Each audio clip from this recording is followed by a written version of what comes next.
So to summarize all of that into a couple words, I think if you said meaningful connections.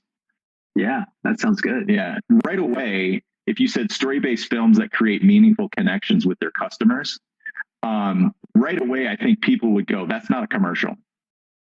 Yeah, that's a great point. No, I think it absolutely encourages a follow-up. Story-based films or meaningful connection. What do you mean by that?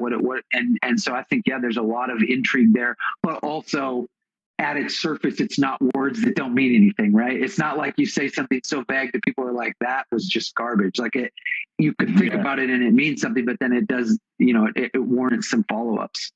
After they've gotten your film and they've started to use it for their nonprofit or the school or fill in the blank, what are the things that they say that video was able to do for them? That's a good question. I think that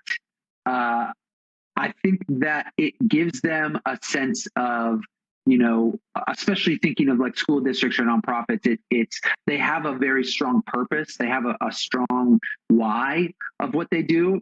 And so I've heard things where it's letting others in on that, right? So it's like people are starting to understand our why in a way that was hard for us to communicate before that. I like that.